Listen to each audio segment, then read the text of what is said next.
Hello there, and welcome to Science with Sleepy. I am so glad you found your way here tonight. Maybe your mind is still full of conversations, messages, and little phrases that replay from the day. Or maybe you are the kind of person who likes to fall asleep while thinking about quiet what-if questions, instead of counting sheep.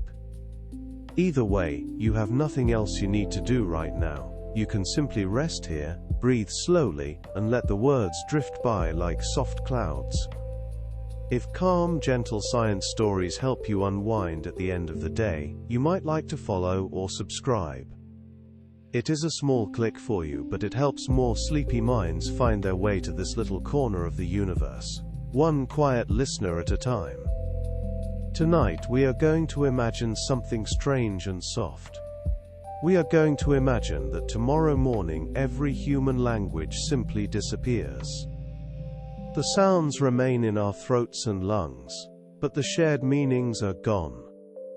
The books are still on their shelves, but the marks on the pages no longer match anything we remember.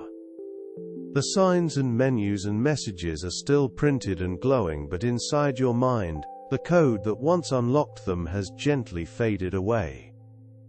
Basic movements remain unchanged. You still know how to breathe and stand and walk. You still know how to use a spoon, how to open a door, how to lie down and close your eyes.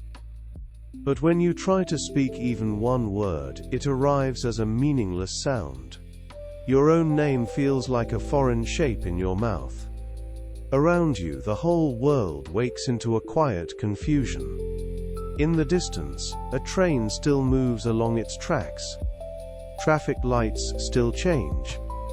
Aeroplanes still cross the sky.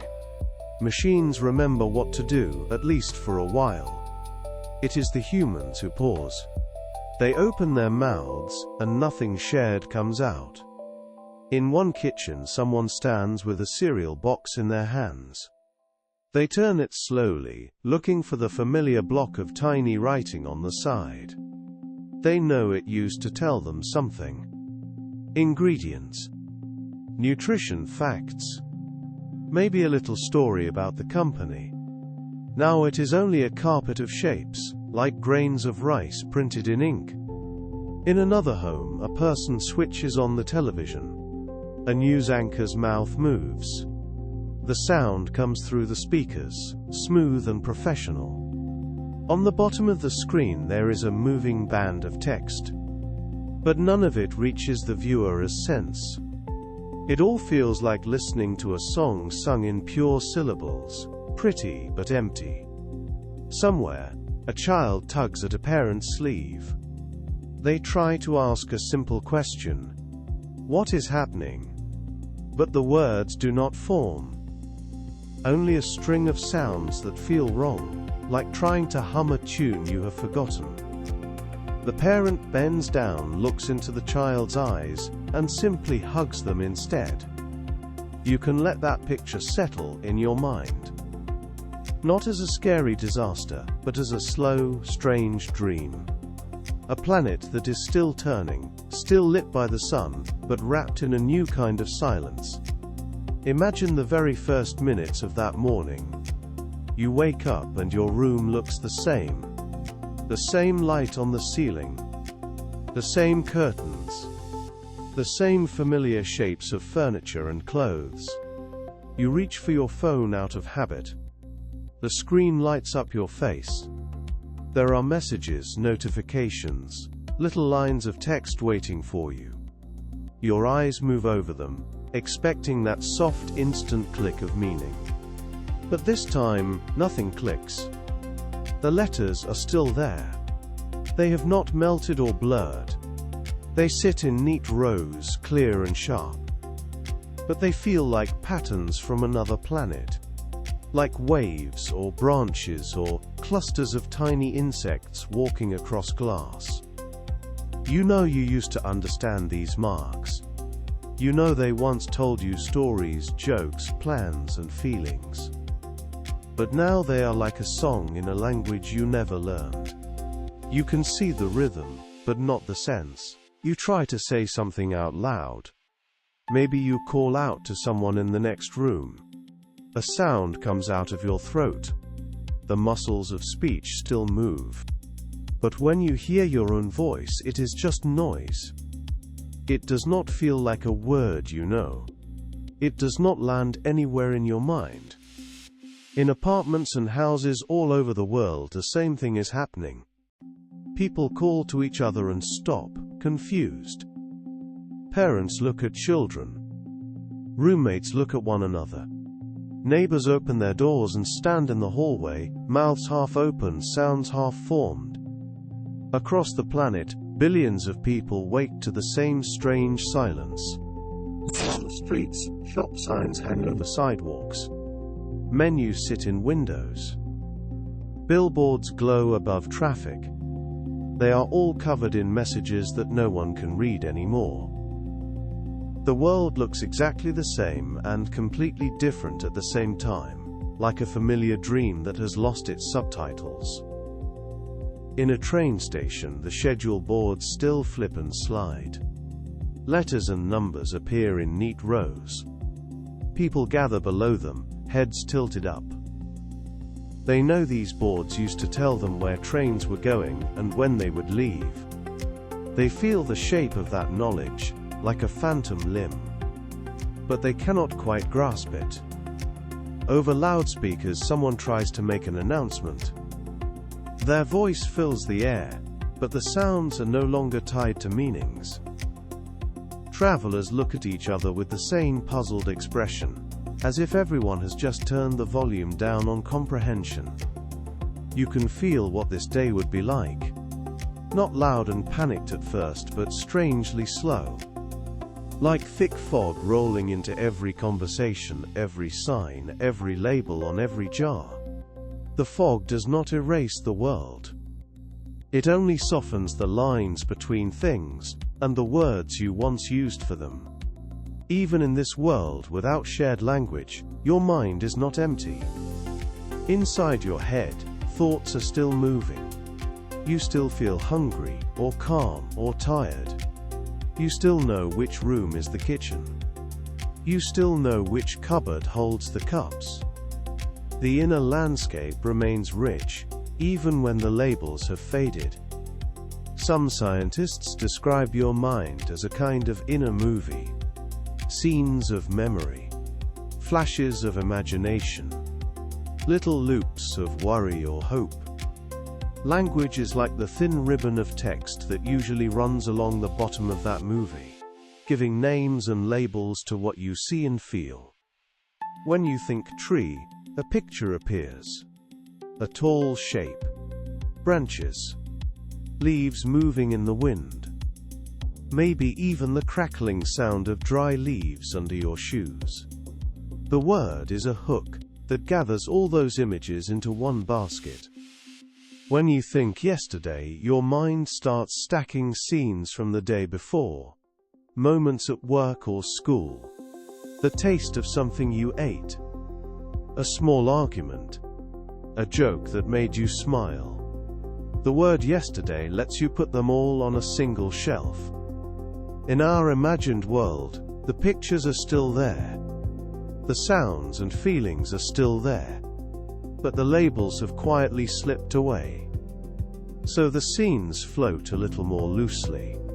They do not vanish, but they do not line up as neatly. Some researchers believe that you can still think in pictures and sensations, even without words.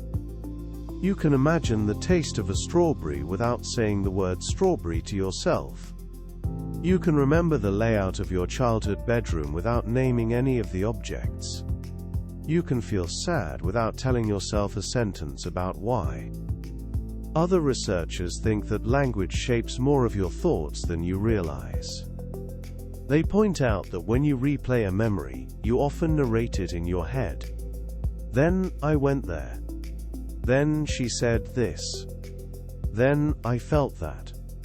Without those phrases, your memories might feel less like stories, and more like scattered images, like pages from a book that have been taken out of order.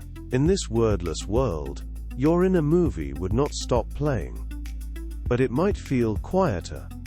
Your mind might shift from running commentary to gentle weather, feelings moving through you like clouds, images arriving and fading without as much explanation. You might even notice that some thoughts never really needed words. The way you know, without telling yourself, which chair in a room is your chair. The way your hand reaches for a light switch in exactly the right place, even in the dark. The way you can sense someone's mood as soon as they walk into the room before they say anything at all. You might notice other details instead. The exact rhythm of your breathing. The pressure of your feet on the floor. The way light pulls on a tabletop.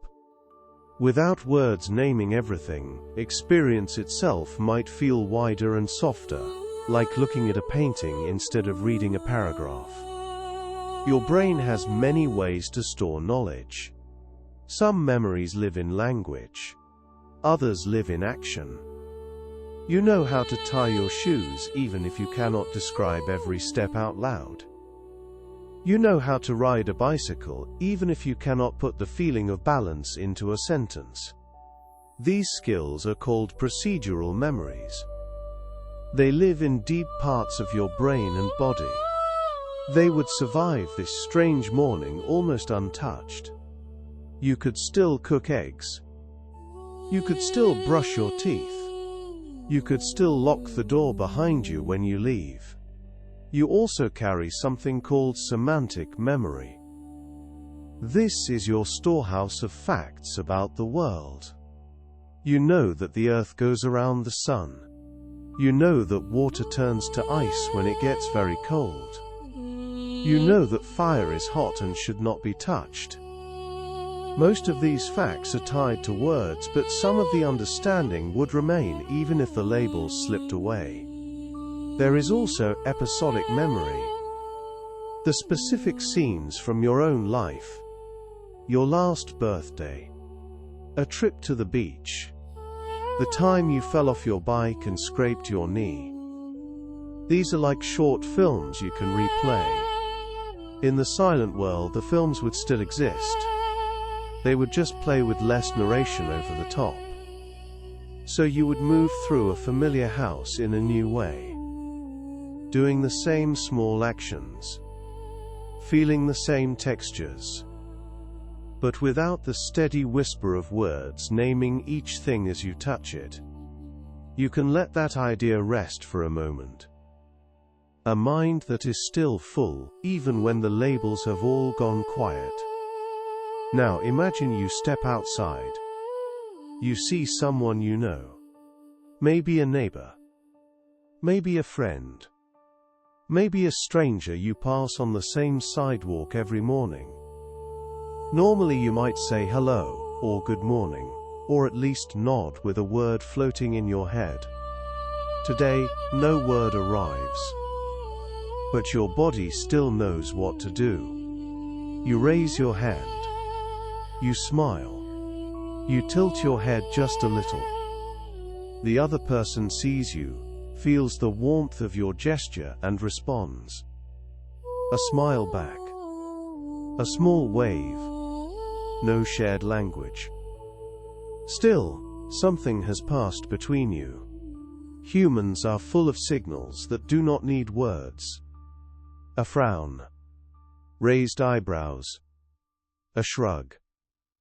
Arms crossed tightly across the chest. Hands open at your sides. These are not full sentences, but they carry meaning. They say, I am confused. Or I am open. Or I am tired. Or I am listening. Even in our real world, you sometimes understand people who do not speak your language. In a country far from home, a shopkeeper might show you a price with their fingers. A child might tug gently on your sleeve and point to what they need. You might offer someone your seat on a bus with just a small gesture of your hand. In the wordless world, this kind of communication would grow larger. People would lean more heavily on pointing, nodding, and shared context. If you are both standing in a kitchen, you know the fridge might hold food. If you both look toward the sky, you know you are thinking about the weather. Context is like a quiet third person in every conversation, giving hints about what is likely being shared. Animals live in this space all the time. Birds call to warn others of danger. Wolves lower their bodies and wag their tails to show friendliness.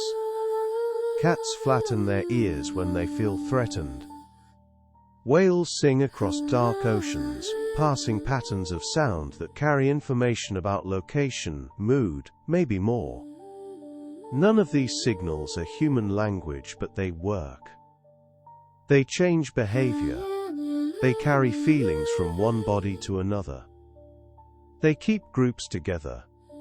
In our silent mourning, humans would become more like this for a while. Less talk, more looking, more noticing, more waiting to see how others move and react. You might see this most clearly in places where teams already rely on signals. A group of firefighters moving through a smoky building, using hand signs and taps on shoulders. A basketball team where players communicate with glances and small nods, knowing where to move before anyone calls out a play. Concert musicians watching a conductor's hands and face instead of listening for spoken cues. There are also full human languages that do not use the voice at all. Sign languages, created and used by deaf communities, are rich and complex. They have grammar, poetry, jokes and slang, all in the shape and motion of hands and expressions. In our imagined world, people who already know sign language might find themselves in a strange position. They would have a complete visual language, but if the code in everyone's mind has been erased at the same time, even their signs would feel empty at first. Still, the idea of a language that lives entirely in movement might spread more quickly now. People would see how powerful it is to talk with your hands and face alone.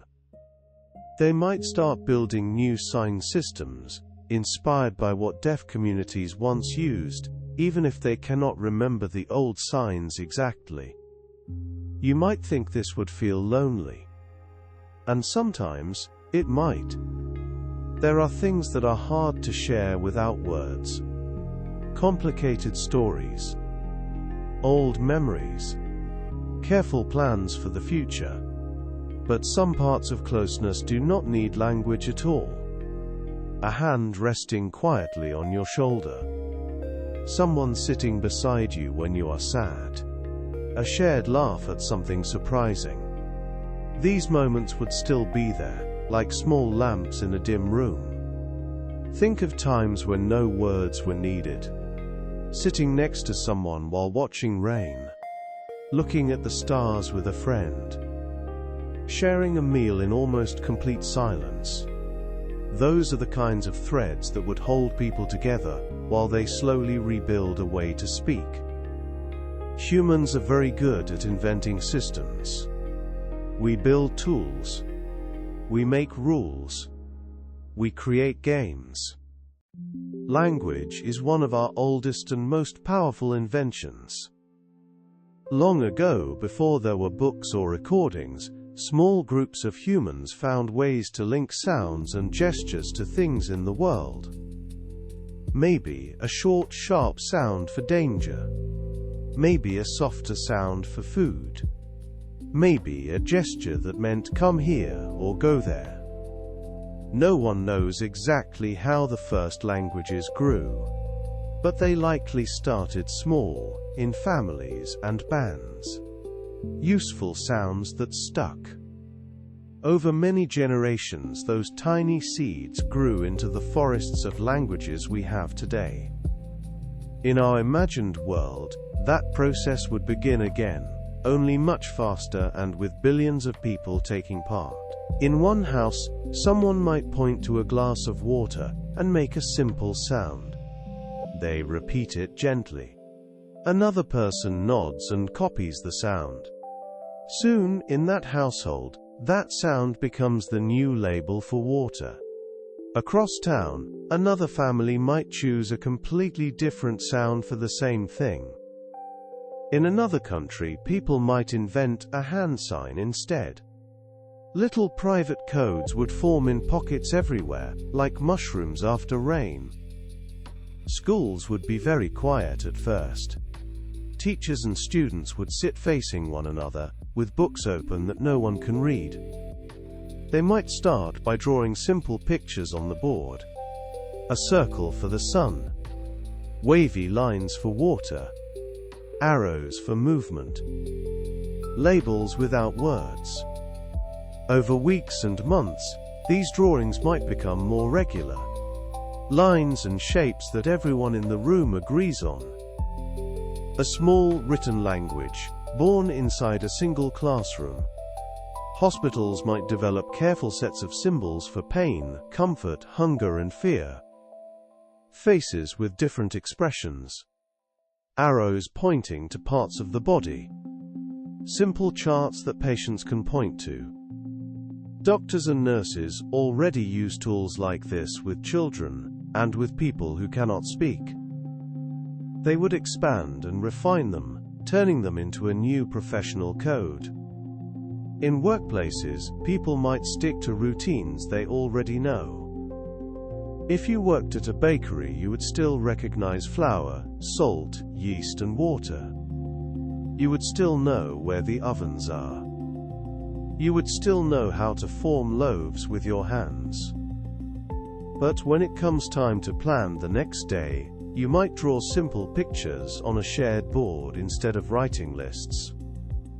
In a train control room, workers might use colored magnets on a large wall map to show where trains are and where they should go next. Each magnet's position becomes a kind of sentence. Red for stopped, green for moving, yellow for delayed. Over time, the patterns of these magnets would grow into a new shared language for the people who watch the rails.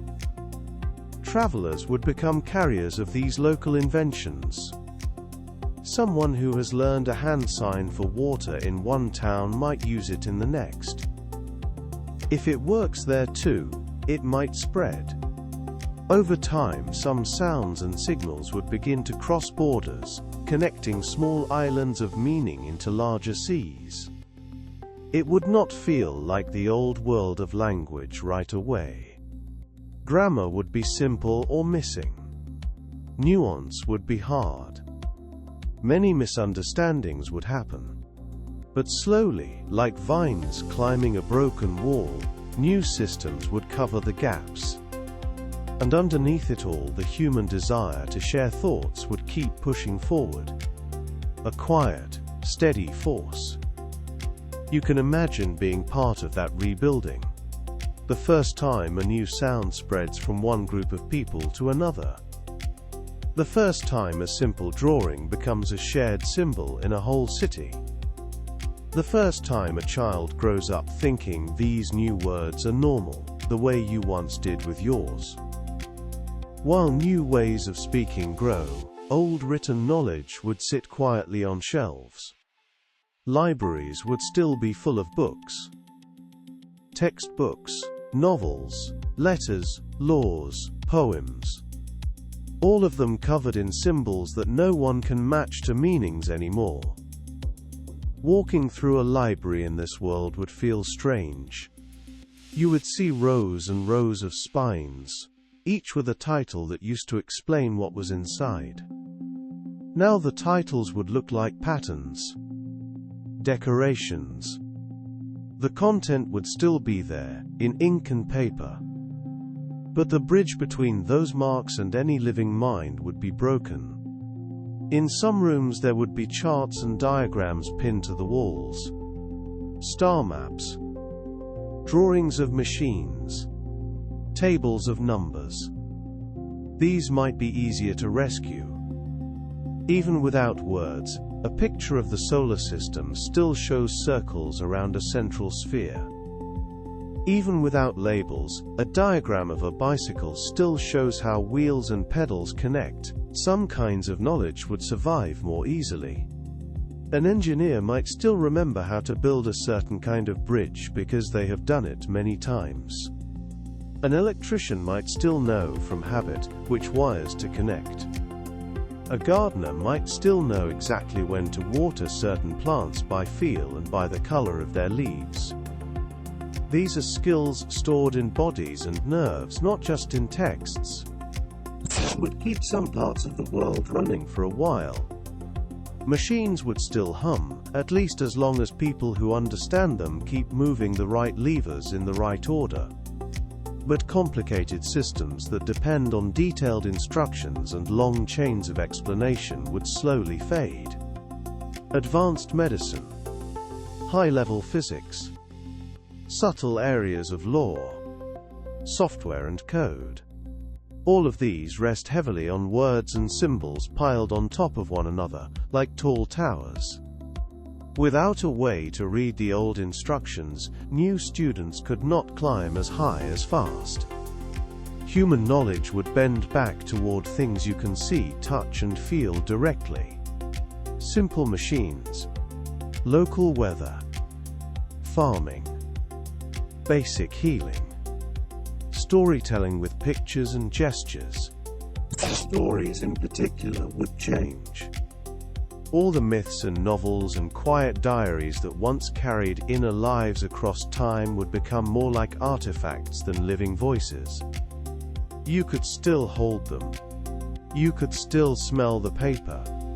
You could still feel that someone once sat and wrote line after line. But the exact memories locked inside would be gone. New stories would step in to fill the empty space. People would act out tales around fires or in living rooms. They would move their hands to show storms, mountains, animals, and journeys. They would draw sequences of images on walls, in sand, on scraps of paper, like silent comics. A story about a long journey might be told as a line of pictures. A small house, a forest, a river, a mountain, another house.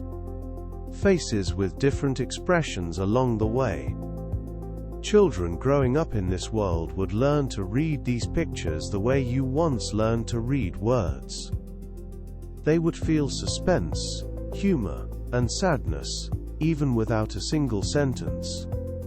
In a way, every book lost to language would be replaced by a new living story told in gesture and image. Different, smaller, less precise perhaps, but still real. Still human. When you think about this, you might feel a little ache for all the books you love right now. But you might also feel a soft respect for how stubborn stories are. How they find ways to survive, even when one of their main tools disappears. Somewhere, a group of children might decide that each kind of tree in their village gets its own special mark. They scratch a tiny symbol into the bark of one tree. Maybe a triangle for a pine. Maybe a circle with rays for a fruit tree. They giggle as they work, not knowing they are rebuilding a tiny piece of the world's library right there, in the open air. So far, we have stayed mostly in the present and the very near future. Now let us drift far back in time. Back before books and cities. Back before farms. Back even before painted caves. Imagine a night tens of thousands of years ago. The air is cold. A small group of early humans huddles around a fire. The flames crackle. Sparks rise and fade into the dark. Above them the sky is heavy with stars. These people do not have smartphones or streetlights. They do not have printed words or glowing signs. But they do have mouths, tongues, lungs, and hands. They have eyes that can meet. They have lives full of dangers and discoveries that need to be shared. Anthropologists, the scientists who study early humans, look at bones, tools, and ancient campsites to guess how language might have begun. They cannot listen to recordings from that time. No one was there with a microphone. But there are clues in the shapes of skulls, and the wear on teeth and the tools left behind. At some point, our ancestors' brains grew larger. Parts of the skull around the forehead and temple area began to bulge a little more. Inside, regions that today help us with planning, memory, and language became bigger and more complex. The bones around the throat changed shape too, making a wider range of sounds possible. At first, there might have been only a few shared calls. A sharp shout for danger. A rough sound for meat. A comforting hum for "it is safe here." These calls could have been used again and again, slowly gaining more precise meanings. Over generations, these sounds could have turned into longer strings. Two calls together might mean something more specific. A certain rising tone at the end might turn a sound into a question. A falling tone might mark it as an answer. Some researchers think gestures came first. Hands pointing, shaping, and miming actions. A hand moved across the air could mean walking. Two hands cupped together could mean water. Sound and movement might have worked together, each helping to make the other clearer. When hunters returned from a journey, they needed to explain what they had seen, which path they took, where they found animals, where there was danger. You can imagine a hunter crouching by the fire, tracing lines in the dirt, making simple sounds, waving arms to show running or hiding. Little by little, the group would come to agree on certain sounds and gestures for certain scenes. Archaeologists have found ancient tools that show careful planning. Stone points shaped in the same way again and again. Pigments mixed to make paint. Beads drilled and strung. These tasks require instructions, even if the instructions were not yet full sentences. A teacher might stand behind a student, guiding their hands, making small noises of approval or correction. Inside their heads, these early humans already had rich inner worlds. They remembered storms and sunsets. They remembered the faces of friends and rivals. They wondered why the seasons changed, and why the stars moved. Language gave them a way to bring pieces of those inner worlds out, where others could see them. Imagine one of the first moments when a new sound caught on. Perhaps a child made a playful noise for a particular bird. The parents laughed and repeated it. Soon, everyone in the band used that sound for that bird. A tiny new word had been born, not from a plan, but from shared amusement around a campfire. Over thousands of years, this kept happening. New sounds, new combinations, new rhythms and patterns. Some stuck. Others faded. Languages branched and twisted like trees, with new dialects and new words growing from old roots. Cave paintings might be part of this story too. In some caves there are animals, handprints, and mysterious symbols painted in deep chambers. Archaeologists are not sure exactly what they meant, but they might have gone along with spoken stories. Perhaps a hunter pointed at a painted bison and told a tale of a great chase. The images and words together would have made the memory stronger. When you think of these early humans, you can picture them standing just on the edge of true language. They are not silent. They grunt, call, hum, and click. They wave and mime. They laugh. They cry out in fear and joy. As their children grow, those sounds become more patterned, more shared, more like the words you know today. In our imaginary future where language disappears, people begin to invent signs and sounds almost from nothing. In the very deep past, something similar happened, only much more slowly. The difference is that back then, there were no old books to miss. No lost libraries. Only open space and fresh voices, carefully weaving the first nets of shared meaning. You are a descendant of those early speakers. The same kinds of brains that once struggled to name fire and river and friend, now let you talk about galaxies, computers, and distant times. The river of language has been flowing for a very long time. Our thought experiment about losing it only makes sense because it has already been filling the world for tens of thousands of years. Now, instead of drifting through deep time, let us drift gently inward. Not into feelings, but into the quiet machinery of your own brain. The 3 pounds of soft tissue in your skull do something astonishing every time you listen or speak. When you hear a sentence, it feels instant. You hardly notice any work happening. Sound goes in. Meaning comes out.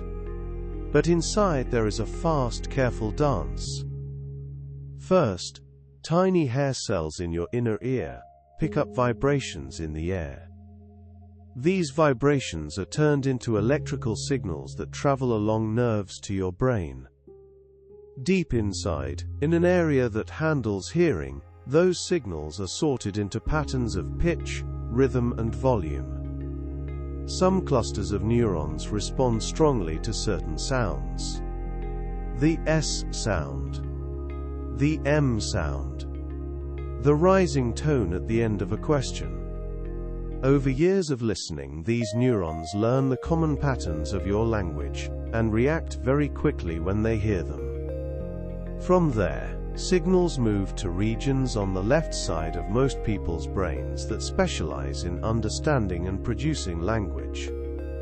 One area near your temple helps you recognize words and attach meanings to them. Another area near the front helps you plan what to say next, fitting sounds together into phrases. Neuroscientists use brain scanners to watch which parts light up when someone listens to a story. When the storyteller says apple, regions that respond to the idea of fruit become active. When they say running, motor areas that control legs and movement show a faint echo of activity. It is as if your brain is quietly acting out the words inside, even when you lie perfectly still. If you hear a sentence like, "The cat chased the," your brain begins to predict the next word before it arrives. Dog. Mouse. Bird. Your neurons get ready for likely options, which is why you can understand speech quickly, even in a noisy room. When the actual word comes, the right pattern locks into place, and the others fade. In our imagined world with no language, these patterns would still exist at first, but their links would be broken. The sounds would reach your ears. The early stages of processing would still sort them.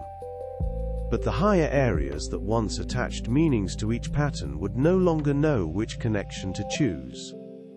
It would feel like a file system where all the labels have been peeled off the folders. When you speak, the flow goes the other way. Somewhere inside you have a thought. A picture of a glass of water. A wish to say thank you. Planning areas in the front of your brain begin to shape that thought into a string of words. Motor areas send signals to the muscles of your chest, throat, tongue, and lips to produce the right sequence of sounds. Speech feels simple, but it requires timing that is faster than a piano performance. Each consonant and vowel must be placed in the correct order, with the right rhythm.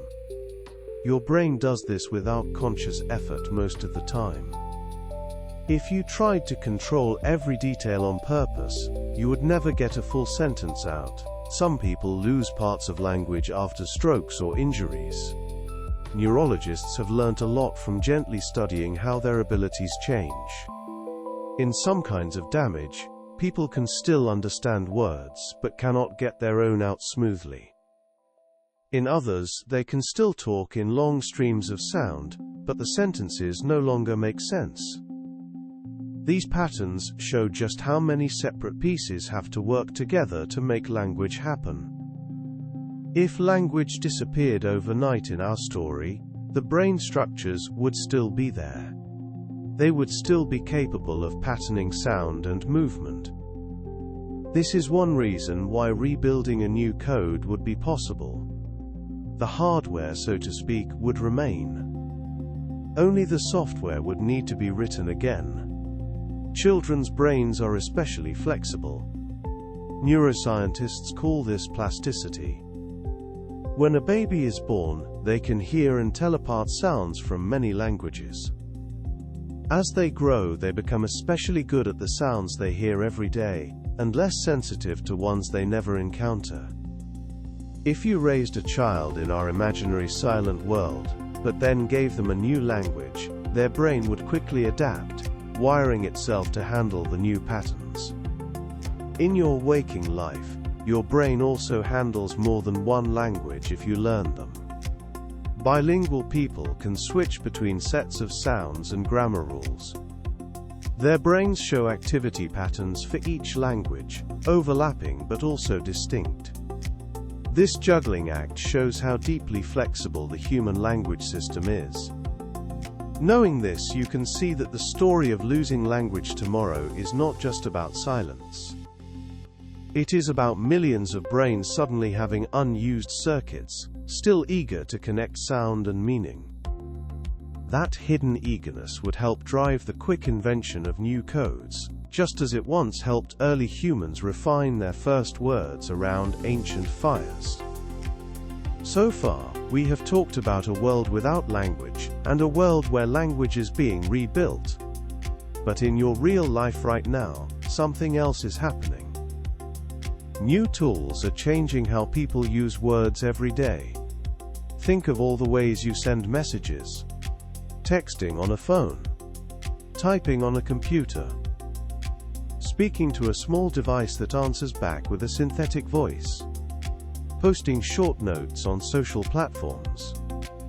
Recording voice messages instead of writing at all. Every new tool brings its own style of language. Short messages encourage abbreviations and emojis. Voice assistants encourage clear commands. Online forums encourage certain phrases and memes that spread from group to group. Linguists have started to study how digital life shapes grammar and vocabulary. They collect huge samples of online writing and look for patterns. They notice new words appearing, like hashtag, emoji, or unfriend. They watch old words gain new meanings, like cloud for remote computer storage. When people first began sending text messages, some worried that spelling and grammar would break down. Abbreviations like U for you or LOL for laughing appeared everywhere. But studies found that many young people who used texting slang could also switch back to standard writing when they needed to. They treated texting as just another style, not as a replacement for all other forms. Now powerful computer programs can generate language too. They can answer questions, finish sentences, and even tell long stories. These systems do not understand the world the way you do. They work by learning patterns from enormous amounts of human text. Still, their presence is changing how people think about writing and communication. In our imaginary world, if language vanished, machines that rely on human-made text would suddenly lose their training ground. Search engines would have nothing to search. Translation software would have nothing to translate. Voice assistants would hear sounds but not match them to commands. The digital layer of language would go quiet, along with the spoken one. In the real world, though, humans and machines are now shaping one another's language. People sometimes write in ways that they think will be easier for software to understand. They might choose simple keywords for search, or speak slowly and clearly to a voice assistant. At the same time, suggestions from predictive text or autocorrect Gently nudge how people spell and which phrases they use. Over decades, this could lead to new standard patterns. Shorter sentences. More direct commands. Certain popular phrases showing up everywhere because they are easy for systems to predict and complete. Scientists who study communication technology ask careful questions. Will constant digital translation make small languages safer by letting speakers use them online more easily? Or will it make people switch to a few giant languages that work best with global software? Will future tools help children learn many tongues at once, or will they push the world towards sameness? There are hopeful projects. Some groups are building apps and keyboards tailored for endangered languages, with special letters and spelling suggestions. Others are creating online dictionaries and story collections that let community members upload their own recordings and texts. In this way, servers and screens become new homes for very old words. You can imagine a future version of our thought experiment where language does not disappear completely but shifts form. Maybe there is less speech in some settings and more silent scrolling. Maybe people in one room are technically together, but are each holding their own private stream of words in their hands. In a sense, that is already happening. If a power outage swept across a city at night, many of those glowing streams would suddenly go dark. For a little while, talk would have to return fully to voices and gestures. You would know, for a brief moment, what it is like when the digital layer of language peels away and only the older layers remain. Thinking about technology in this way connects it back to our main story. Language is always finding new surfaces to land on. Rock walls, papyrus, paper, radio waves, fiber optic cables, magnetic bits on hard drives. Each new surface changes its shape a little, but the deep need to share thoughts stays the same. In the far future, if humans live on other planets or travel for generations in deep space, their languages will drift again. Pronunciations will shift. New words will be needed for new tools, new skies, and new kinds of homes. Old phrases from Earth might survive as songs or sayings told to children so they remember where their ancestors came from. Somewhere, in a quiet room on a ship between stars, a person might close their eyes and whisper a word that has been passed down for thousands of years. A name for water, for family, for the planet they left behind. Even there, language would be doing what it has always done, carrying pieces of one world into another. When you think of machines and screens, you do not have to see them only as threats to language. They are also new branches on a very old tree. Our imaginary story of losing all words at once helps you feel how strange that would be. But your real story is one of change, not erasure. New words growing, old words fading, patterns shifting as tools and lives change, and through it all the same simple fact remains. You make sounds, signs, or marks. Someone else receives them. Inside their brain, new patterns of activity rise and fall. For a moment, something that was only in your mind lives in theirs too. That is the quiet miracle sitting underneath every text, every whisper, every long sleepy story like this one. So far, all of this has been a dream. A thought experiment to help you see how deeply language shapes your days. In our real world, every language has not vanished overnight. But many small ones are slowly going quiet. All around the planet, there are communities with only a handful of fluent speakers left. Elders who grew up surrounded by a language now find that younger people speak something else at school, at work, online. Children might understand a few words from grandparents, but answer in a more dominant tongue. Each language holds its own way of noticing the world. Some have many names for different kinds of snow. Some have rich, everyday words for sitting together in comfortable silence. Some treat time as something that flows from behind you to in front of you. Some use verbs where other languages use nouns, turning the world into a set of gentle actions instead of fixed things. When a language disappears, people can still talk in others. They can still share ideas, run cities, write books. But a whole pattern of seeing and describing reality goes with it. Like a star that had its own color and brightness quietly winking out of the night sky. Linguists and community members work to record these languages. They make dictionaries and audio archives. They write down stories. They teach classes. They create apps and songs and lessons. They are trying in their own way to keep the bridge between words and meanings from breaking completely.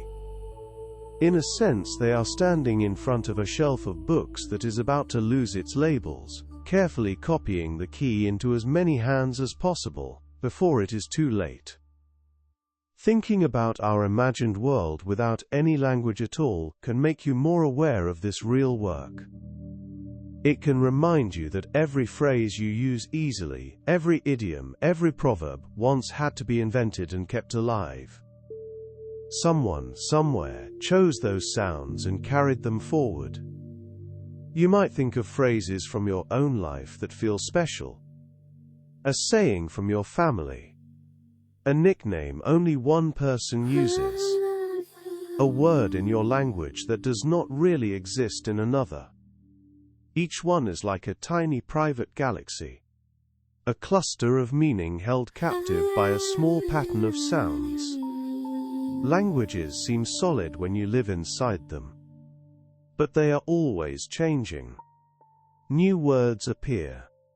Old ones fade. Pronunciations drift. Grammar slowly reshapes itself over centuries. We live in the middle of that slow river, often without noticing its current. Our thought experiment is just a way to freeze the water for a moment. To see how much of the landscape depends on the flow. In some parts of the world, people are working very hard to keep that flow from drying up. Teams of linguists visit villages with notebooks, microphones, and cameras. They sit with elders at kitchen tables or under shade trees. They listen as stories are told in voices that have carried those sounds for a lifetime. They ask gently, "How do you say sky? How do you say river? How do you say the feeling when you see your family again after a long journey?" Every answer is written down carefully. Sometimes it is recorded as sound. Sometimes it is written using letters from another language, arranged in new ways. Sometimes a whole new alphabet is created, just so that language can live on paper and on screens for the first time. Anthropologists, the scientists who study cultures, often work side by side with these language experts. They learn how certain words are tied to local plants, winds and stars. They discover that one word might mean not only path, but also the way we travel together, or the old story we follow. These hidden meanings show how language and way of life are woven into the same cloth. In the Pacific, some ocean cultures have long used special words and chants to remember paths across the sea. Each line of a song might describe a star rising, a swell of waves, or a distant island. Together, these lines form a kind of spoken map, passed from teacher to student without any written chart. When those words begin to disappear, the map begins to fade too. In Australia, some First Nations people speak of songlines. These are long, sung journeys that trace routes across the land. Each verse carries a piece of geography. A hill.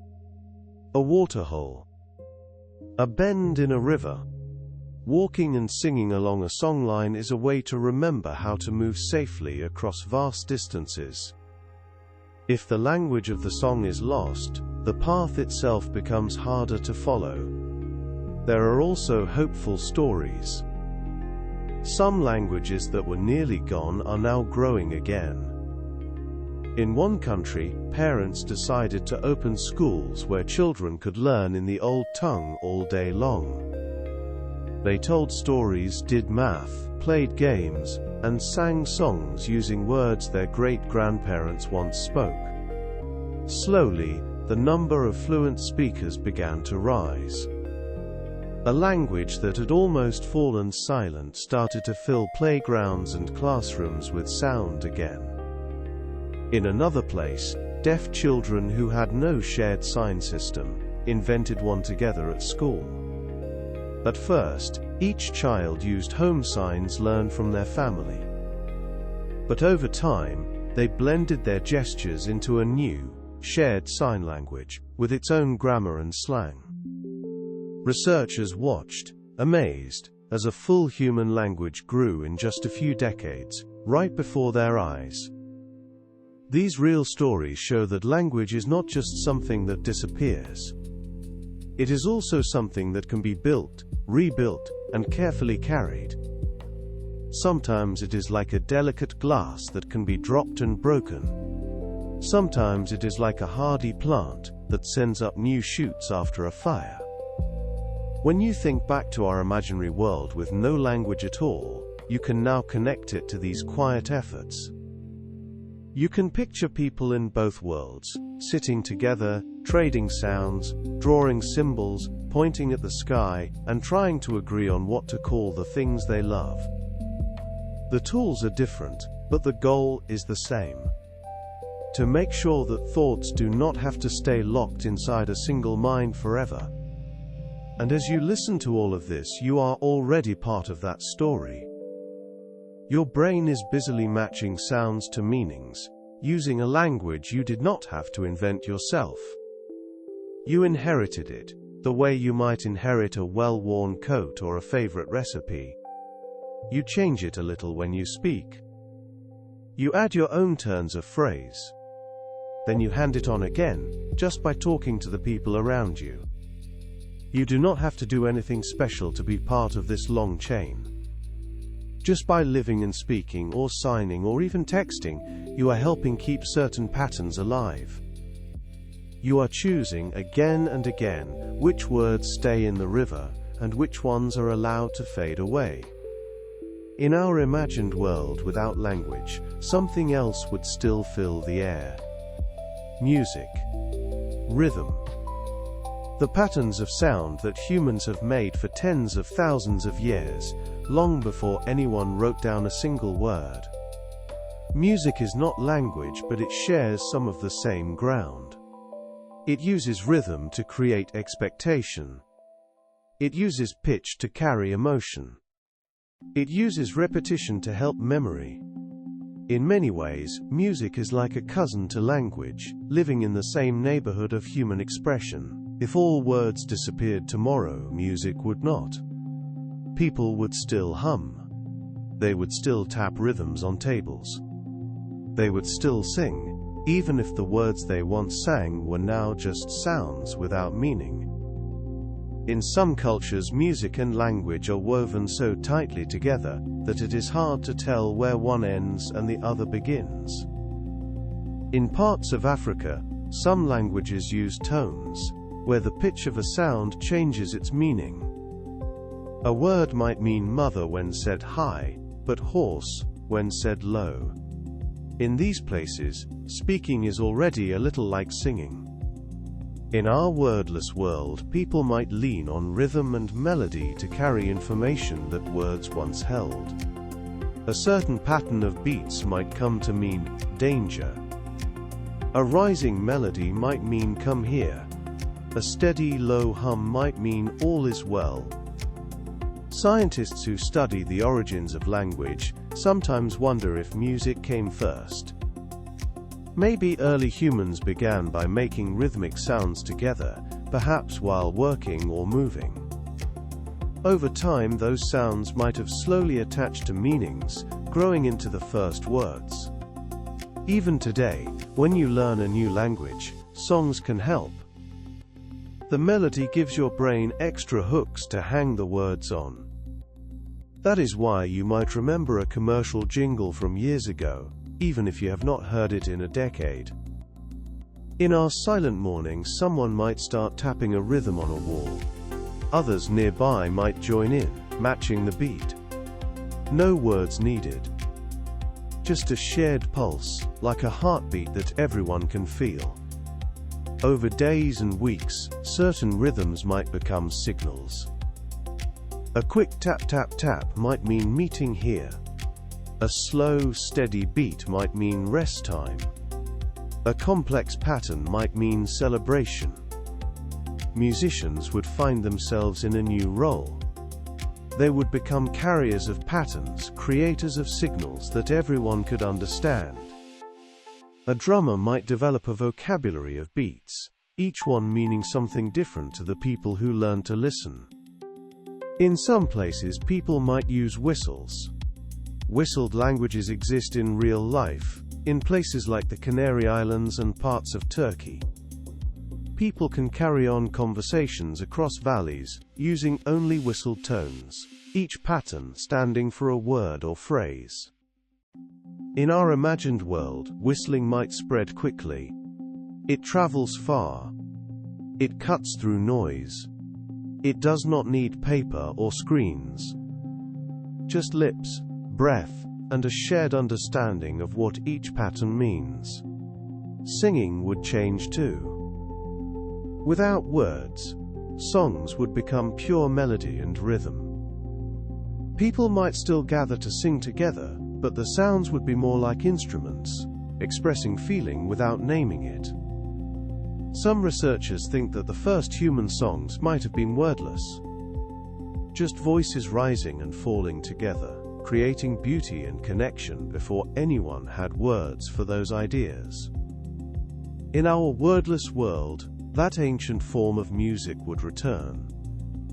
Voices joining in harmony, not to tell a story with words, but to share a moment of sound, a feeling of togetherness that needs no translation. You can imagine sitting in a room where people are humming together. No one is saying anything, but something is being shared. A mood. A sense of calm. A feeling of belonging. That is what music does, even when words are gone. It creates bridges between minds that do not need language to cross. In our imagined world, writing would disappear along with spoken language. But the human urge to make marks, to leave traces, would not go away. People would still pick up pens and pencils. They would still want to record things, to send messages, to remember. At first, they might just draw. Simple pictures of what they see. A sun. A tree. A person. These drawings would not be art in the old sense, but tools for communication. Archaeologists have found some of the oldest human marks in caves. Handprints. Animals. Scenes of hunting. These were made tens of thousands of years ago, long before anyone had invented writing as we know it.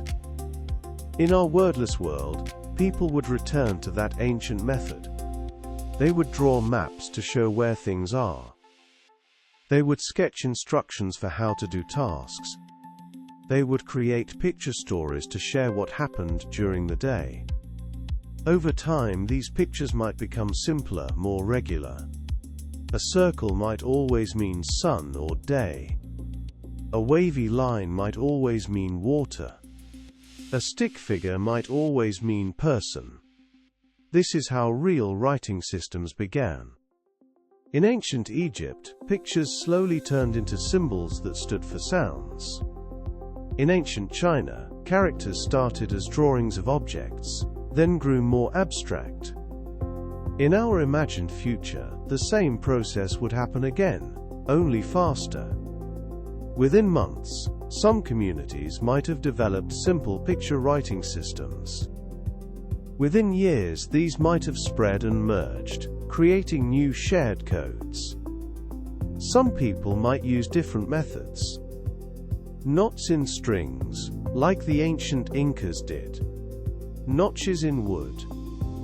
Arrangements of stones. Any system that lets one person leave a message for another, even if they are not there at the same time. In hospitals, doctors might develop a set of symbols for different conditions. A red circle for pain. A blue square for calm. A green triangle for hunger. Patients could point to these symbols to communicate what they need. In schools, teachers might draw diagrams on boards. Not words, but pictures showing relationships. A tree with branches for family connections. A river with tributaries for how ideas flow together. Libraries would become strange places, full of books that no one can read, but also full of new picture books being created every day. Children might learn to read these images the way they once learned to read words, following sequences of pictures to understand stories. Some people might try to decode the old writing. They would stare at pages, looking for patterns. Maybe certain marks appear more often than others. Maybe there are spaces that suggest where words begin and end. But without any key, without anyone who remembers what the marks meant, the code would remain locked. This has happened in real life. Ancient scripts like Linear A from Crete have never been deciphered, even though scholars have studied them for decades. The people who wrote them are gone, and their language is lost, leaving only silent marks on clay tablets. In our imagined world, all writing would be like that. Every book, every sign, every note would become a mystery, a beautiful pattern with no key. But new writing would grow. Slowly at first, then faster as people shared their systems. Within a generation, children might grow up thinking that picture writing is normal the way you think that alphabetic writing is normal. They would not miss the old words because they would never have known them. To them, a world of pictures and symbols would feel complete, natural, like the only way things have ever been. In our imagined wordless morning, not every place would respond the same way. A small village would handle things differently than a huge city. A fishing community would adapt differently than a tech company. Each world within the world would find its own path. In a small farming village, people might recover faster. They already know each other well. They share routines that do not need much explanation. Planting season. Harvest time. The way the weather feels before rain. They might develop simple hand signals quickly. One gesture for help needed. Another for all good. A third for meeting at the usual place. In a big city, things would be more complicated. Millions of strangers, each trying to figure out how to get through the day. Traffic would slow, as drivers could not read signs. Subways would pause, as announcements became meaningless noise. But cities are also full of visual systems. Color-coded lines on maps. Universal symbols for restrooms and exits. Pictures on menus. These would become more important, the main way to navigate a suddenly silent world. In hospitals, medical teams would rely heavily on what they already use. Picture charts for pain levels. Diagrams of the body.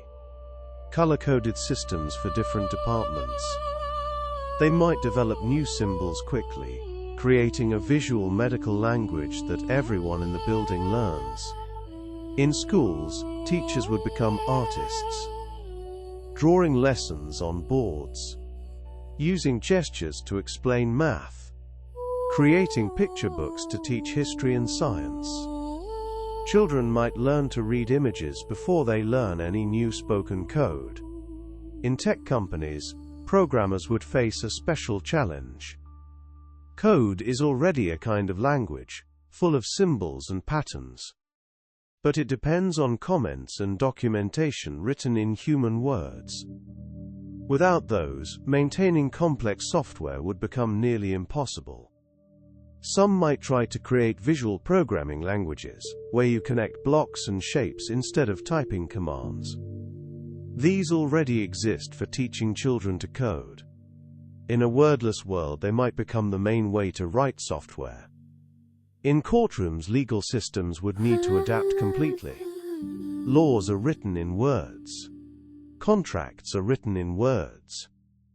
Testimony is spoken in words. Without language, the whole system would pause, waiting for new ways to record agreements and decisions. People might return to older methods. Witnesses drawing what they saw. Judges using symbols to mark decisions.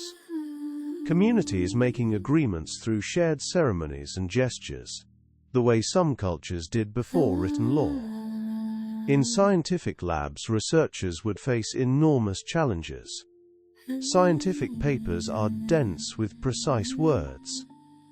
Experiments depend on detailed instructions.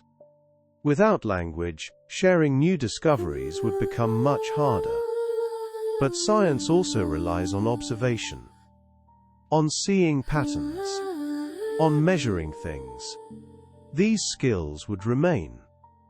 Scientists might communicate through diagrams, graphs, and shared experiments, finding ways to show what they learned without words. In art studios, things might feel more natural. Artists already communicate through images. A painting can tell a story without a single word. A sculpture can express feeling through shape and texture. In our wordless world, art might become even more central. Not just for beauty, but for communication. Museums might become libraries of visual stories. Galleries might become places where people go to understand each other. In music studios, musicians would keep creating songs without words, but full of emotion. Albums that tell stories through melody and rhythm alone. Concerts where the audience understands everything through sound. In kitchens, chefs would rely on recipes shown through pictures. Step-by-step photos of how to prepare dishes. Symbols for measurements. Diagrams showing how ingredients combine. Restaurants might use picture menus exclusively. Photos of each dish. No descriptions needed. Just images that show exactly what you will get. In transportation, pilots and ship captains would use visual navigation. Maps with symbols. Instruments with dials and lights. Hand signals between crew members. Air traffic control would need to develop new systems. Maybe colored lights. Maybe patterns of flashes. Maybe visual displays that show flight paths without words. Each world would adapt in its own way, using what it already knows, building on what still works. The common thread would be the human need to share information, to coordinate, to understand. That need would drive invention, pushing people to create new systems, even when the old ones had vanished. In our imagined world, something subtle but profound would shift in how people think about themselves. Your name is a word. When language disappears, names disappear too. But you are still you. At first, this might feel strange. You look in the mirror and know it is you, but you cannot say your own name. You cannot introduce yourself to others using the sounds you once used. People would find new ways to identify each other. Maybe by pointing to photos. Maybe by drawing simple portraits. Maybe by using gestures that mean me and you. But names do more than identify. They carry history. They connect you to family. They mark milestones, like when someone starts using a nickname or takes a new name. In our wordless world, that layer of identity would soften. You would still know who you are inside. You would still remember your past. But the labels that once wrapped around your sense of self would be gone. Some researchers think that language helps create a continuous sense of self. When you tell yourself stories about who you are using words to weave your memories into a single narrative. I am the person who did this, who felt that, who learned this lesson. Without words, that narrative might feel less linear, more like a collection of images and feelings. Still yours, but less tied together by sentences. In families, parents would still know their children. They would recognize faces, voices, the way someone walks. But they could not call them by name, at least not in the old way. They might develop new sounds. Special tones that mean, you, my child. Gentle rhythms that mean, I love you. These would become the new names, private languages within families. In communities, people would recognize each other by appearance, by the way they move, by the roles they play. The person who fixes things. The person who grows food. The person who helps when someone is sick. These roles would become identities, ways of knowing who someone is without needing a name. In some cultures, names are deeply connected to language in ways that go beyond simple labels. In some Native American traditions, names can change over a lifetime, reflecting growth and new roles. In some African cultures, names carry meanings that describe hopes or characteristics. When language disappears, those layers of meaning would fade. But the people themselves would remain, still growing, still changing, still finding ways to express who they are. In our real world, some people choose to change their names. They might do this to mark a new chapter in life, to honor heritage, to express identity in a way that feels more true. In our imagined wordless world, everyone would be doing something similar, but not by choice. They would be inventing new ways to be known, new sounds or gestures that stand for who they are. Over time, these new identifiers would become as meaningful as old names once were. A child might grow up knowing that a certain hand gesture means, my parent. A friend might recognize that a particular tone of voice means, my closest companion. Identity would not disappear. It would just be expressed differently, woven through gesture, sound, and shared understanding instead of through words. You can imagine meeting someone in this world. You cannot ask their name, but you can learn to recognize them. You can develop a shared history. You can build a relationship, even without the words that once helped define it. In some ways, this might make relationships feel more direct, less filtered through language. More about presence, about being together, about the unspoken understanding that grows between people who spend time in each other's company. If language disappeared tomorrow and never came back, what would happen over many years? What would the world look like after a decade? After a century?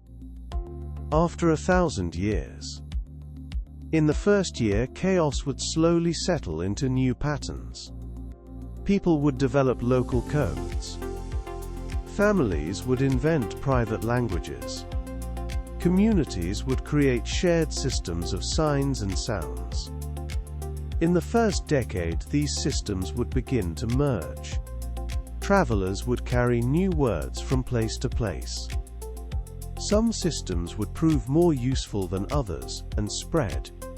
Regional languages would begin to form, different from the old ones, but serving the same purpose.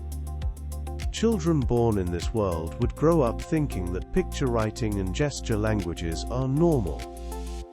They would not miss the old words because they never knew them. To them, a world of visual and gestural communication would feel complete. In the 1st century, entirely new language families would emerge.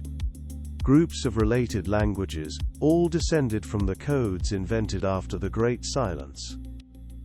Linguists, if that field still existed, would study how these new languages spread and changed, just as they now study how old languages evolved. Some regions might develop very different systems. One area might rely heavily on music and rhythm. Another might use complex picture writing. Another might create elaborate sign languages with thousands of gestures. Trade between regions would require translation, just as it does now. But the translators would be working between completely new languages, ones that had no connection to the old world's words. In the 1st millennium, the old languages would be truly lost. No one would remember them. The books would still sit on shelves, but they would be like artifacts from an alien civilization, beautiful patterns with no key. New civilizations would rise, built on new ways of communicating. They would develop their own sciences, their own arts, their own ways of recording history. All of it would be built on languages that did not exist before the Great Silence. Archaeologists in this future would find the old books and signs.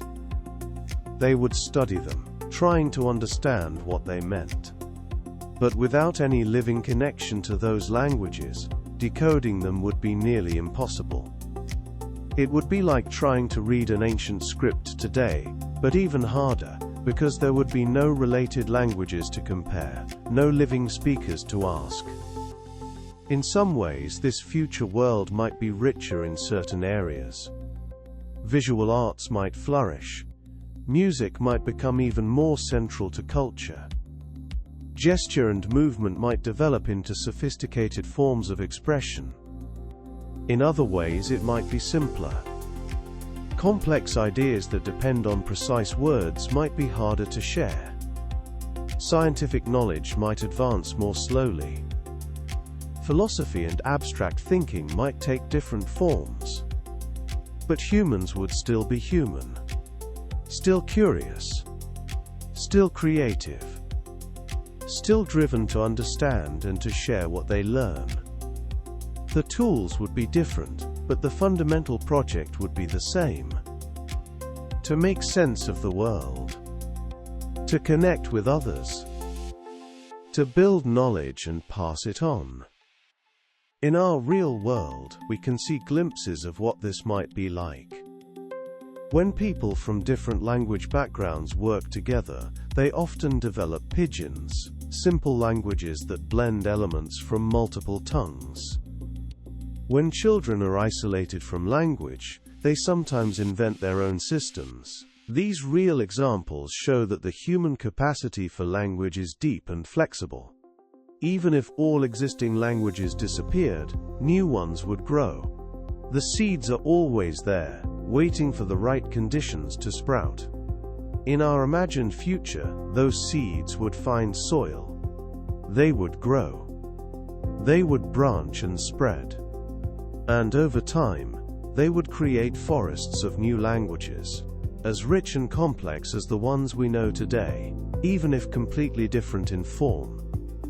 The story of language would continue, just on a new path, with new sounds, new signs, new ways of weaving meaning out of the raw materials of human communication. Now we can gently leave this wordless world behind. You have walked through its quiet morning. You have felt the strange fog over screens and signs. You have seen people strain to communicate with hands, faces, and drawings. You have watched new codes and small languages begin to form again. You have looked inside your own mind and imagined your inner movie without subtitles. You have felt how many skills live in your body without needing names. You have watched libraries turn into silent forests of unreadable pages, and then seen new stories sprout in gesture and image. You have also turned back toward our real world, where languages are not gone in a single night but some are quietly fading. You have thought about how each one carries its own soft way of noticing reality, its own map of feelings, places, and relationships. What matters is simple. You live in a world woven out of words, but also out of touch, breath, and presence. Language shapes how you share your inner life, but you are still here even when words quiet down. Somewhere out there, billions of people are still speaking and signing and writing, filling the dark with patterns of meaning. You are one small part of that great network, one mind among many. The story of language will continue in the morning.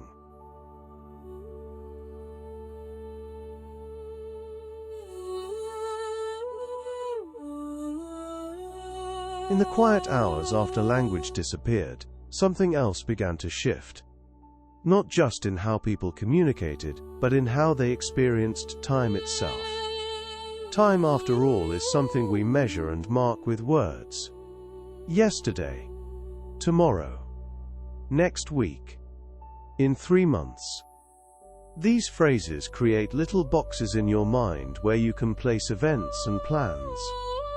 Without those boxes, time might feel different.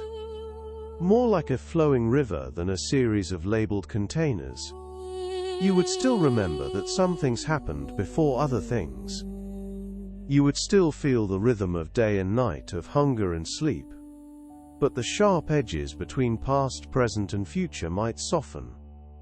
Imagine waking up in this wordless world and trying to plan your day. Normally you might think, first I will eat breakfast, then I will go to work, then I will come home. But without those words, planning becomes more like feeling your way forward. You know you are hungry. You know there is a place you usually go. You know there is a place you usually return to. But the sequence exists more as a pattern of movement than as a list of sentences. Some researchers who study how the brain handles time think that language helps create what they call mental time travel. You can think about next week because you have words to frame it. You can remember last year because you can tell yourself a story about it. Without language, that time travel might become more limited. You might live more in the immediate present, with memories and plans feeling less structured. This is not necessarily bad. Many meditation practices aim to bring you into the present moment, to quiet the constant narration in your head. In our imagined world, that narration would already be quiet. People might find themselves more aware of what is happening right now, right here. A person might notice the way light changes throughout the day more carefully. They might feel the subtle shifts in temperature as morning becomes afternoon. They might pay more attention to the sounds around them, since those sounds no longer carry the distraction of meaning. In a garden, someone might work with plants in a new way. They would still know which plants need water and which need sun. That knowledge lives in their hands and eyes, not just in words. But they might notice smaller details. The exact shade of green on a leaf. The way a stem bends toward light. The texture of soil between their fingers. Without words constantly naming everything, experience itself might become richer in some ways. More immediate. More sensory. Less filtered through the layer of language that usually sits between you and the world. At the same time, some things would become harder. Complex planning requires language. Coordinating large projects. Making agreements about future actions. These all depend on being able to say we will do this, then that, then the other thing. In our wordless world, people would find other ways. They might use calendars made of pictures, a drawing of the sun for today, a drawing of the moon for tonight, a series of marks to show how many cycles have passed. They might develop systems of gestures that indicate time. A hand moving forward might mean later. A hand moving backward might mean before. A circular motion might mean again or regularly. Over weeks and months, these systems would become more sophisticated. People would agree on standard ways to show when something should happen. New words, in whatever form they took, would slowly emerge to handle time. But in those first days and weeks, time would feel different, more fluid, less divided, more like a continuous flow than a series of named moments. You can let that feeling settle. Time without words. Time as pure experience, rather than time as a story you tell yourself. Now, let us think about something else that would change. Dreams.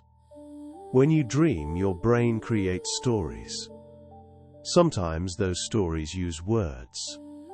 You might hear voices in dreams. You might read text. You might have conversations. But dreams also work in images, feelings, and sensations. You can dream about flying without needing to say the word flying to yourself. You can dream about a place you have never seen, built entirely from fragments of memory and imagination. In our imagined world where language has disappeared, dreams might change. The verbal parts might fade. You might stop hearing words in your dreams, or reading text, but the visual and emotional parts would likely remain. People might dream more in pure imagery. Scenes without narration. Feelings without explanation. Stories told entirely through movement and sensation. Some people might find their dreams becoming more vivid. Without the filter of language, the raw material of dreams might come through more clearly. Colors might be brighter. Emotions might be stronger. The logic of dreams, which never followed the rules of waking language anyway, might feel more natural. When people woke up, they would still remember their dreams. But they would remember them as sequences of images and feelings, rather than as stories with words. They might try to share these dreams with others through gestures and drawings. A person might act out a dream, moving their body to show what happened. They might draw pictures on paper, or in sand, creating a visual record of the night's journey. Over time, a new kind of dream sharing might develop. People might gather in the morning to show each other their dreams through movement and image. These shared dream sequences might become a new form of storytelling, one that exists entirely outside of language. You can imagine this. A group of people sitting in a circle. One person stands and moves slowly, showing a dream of flying. Arms spread wide. Body tilting and turning. Face lifted toward an imaginary sky. The others watch, understanding not through words, but through the shared experience of what it might feel like to fly. Dreams have always been a kind of communication between different parts of your brain. In a world without language, that communication might become more visible, more shared, more like a performance than a private thought. Now let us drift into another area that would transform. Mathematics. Mathematics is often called a universal language. But it is not quite the same as human language. Numbers and symbols can convey meaning across cultures, even when spoken words cannot. In our imagined world, mathematics would face an interesting challenge. The symbols would still exist. 1 plus 1 still equals 2, whether you can say those words or not. But the way people learn and share mathematical ideas would change. Think about how you learned math. A teacher probably used words to explain concepts. Addition means combining numbers. Multiplication is repeated addition. Division is sharing equally. Without those words, teaching math would require other methods. A teacher might use objects, placing 3 stones next to 2 stones, then counting all 5. Showing that 3 plus 2 equals 5 through demonstration, rather than explanation. Over time, people might develop visual systems for mathematical concepts. Diagrams that show relationships. Patterns that represent operations. Symbols that stand for ideas, even if those symbols are not connected to spoken words. Some mathematical concepts might become harder to convey. Abstract ideas like infinity or imaginary numbers depend heavily on language for explanation. But concrete mathematics, the kind you can see and touch, would continue. A carpenter would still know how to measure. They might not be able to say this board is 3 feet long, but they could show it with their hands, or with a marked stick. A cook would still know how to divide ingredients. They might not be able to say half a cup, but they could demonstrate it visually.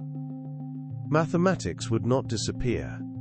It would adapt, find new forms, become more visual, more physical, more about showing than telling.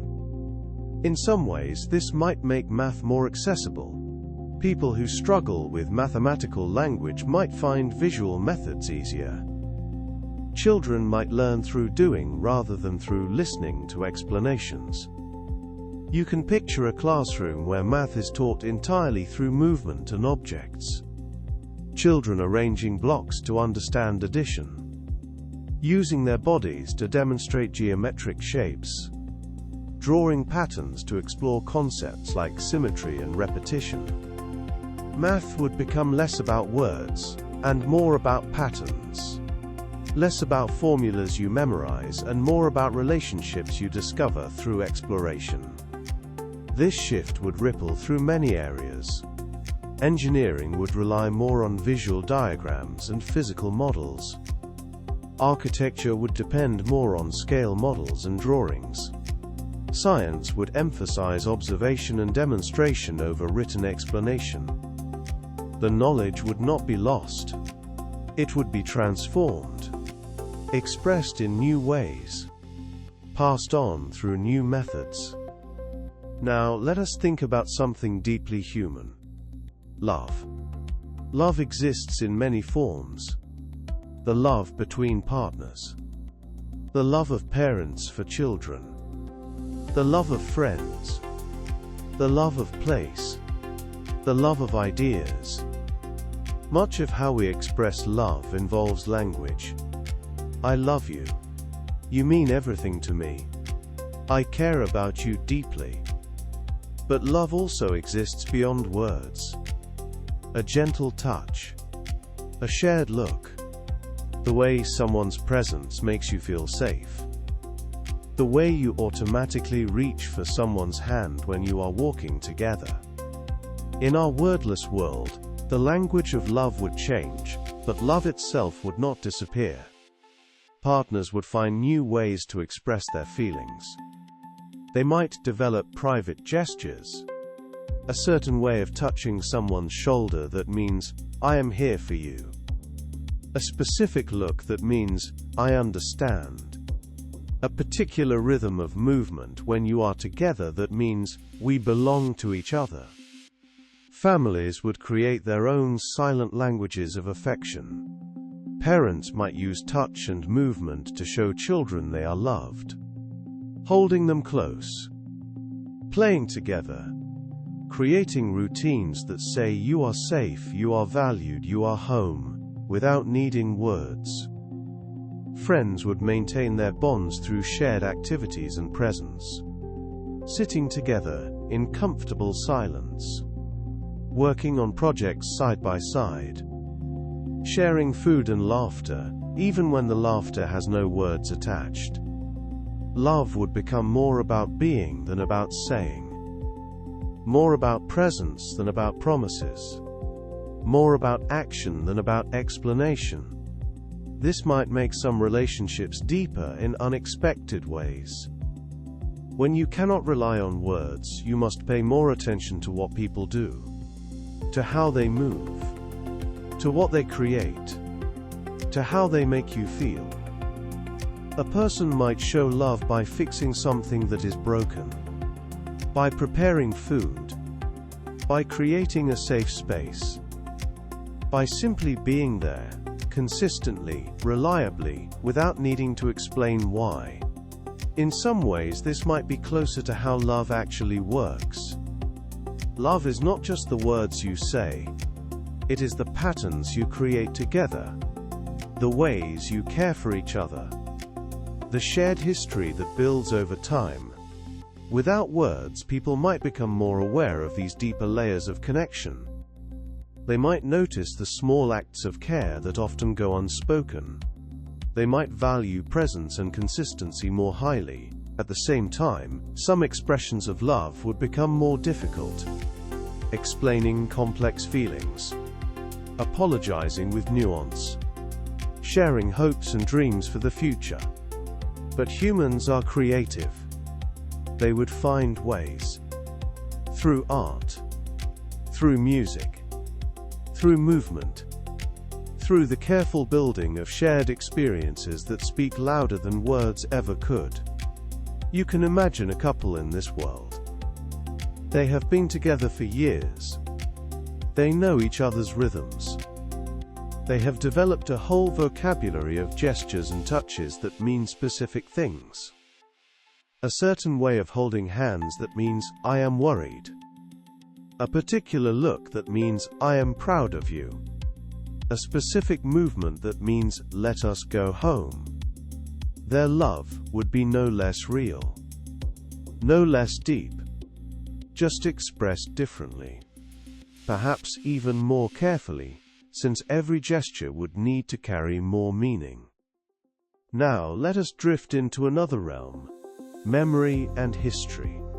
When language disappears, written history disappears with it. All those books, all those documents, all those records of what happened before. But memory itself would not vanish. People would still remember. They would remember their own lives. They would remember stories they heard. They would remember events they witnessed. The challenge would be sharing those memories without words. In the early days after language disappeared, people might try to preserve memories through other means. They might draw pictures of important events. They might create objects that represent significant moments. They might develop rituals that help them remember. Over time, new forms of historical record-keeping would emerge. Picture timelines painted on walls.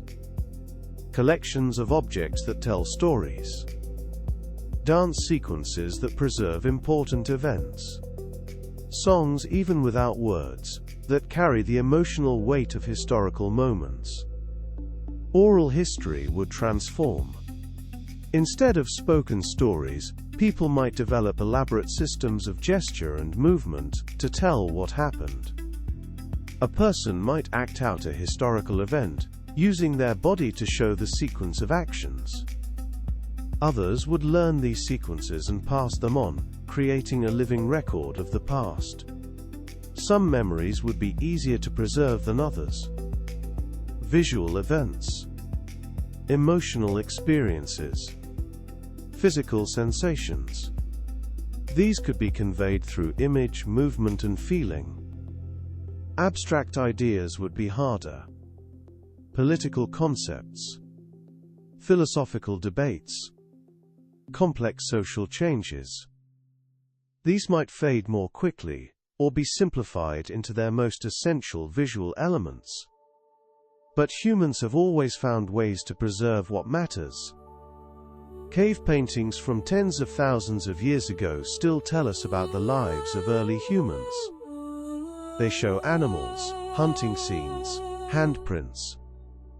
They preserve something essential about that time, even without words. In our imagined world, people would do something similar. They would create visual records. They would develop traditions of movement and gesture that carry historical knowledge. They would find ways to pass on what matters, even when words are gone. Children growing up in this world would learn history differently. Instead of reading about the past, they would watch it performed. They would see it drawn. They would feel it through movement and music. History would become more like theater, more like art, more like a living thing that must be actively preserved and performed, rather than something that sits quietly in books. This might make history feel more immediate, more connected to the present, more like something you participate in rather than something you read about. At the same time, some details would inevitably be lost. The precise dates, the exact words people said, the subtle nuances of political debates, but the essential stories would remain. The big events, the important changes, the human experiences that matter most. History would become less about facts and more about meaning. Less about what exactly happened and more about what it felt like, what it meant, how it changed things. You can imagine a community in this world, gathered around a fire. An elder stands and begins to move. Their body tells a story of a great migration that happened generations ago. Arms show the journey. Face shows the emotions. Movement shows the struggle and the hope. The children watch, learning not just what happened, but how it felt. They learn the story through their whole body, not just through words in their head. This kind of history might be more powerful in some ways, more memorable, more connected to emotion and experience. Now let us think about something that touches every aspect of human life. Ritual and ceremony. Rituals are patterns of action that carry meaning. They often use words, but they do not require them. A ritual can be entirely physical. Movement, gesture, sequence. In our wordless world, rituals would become even more important.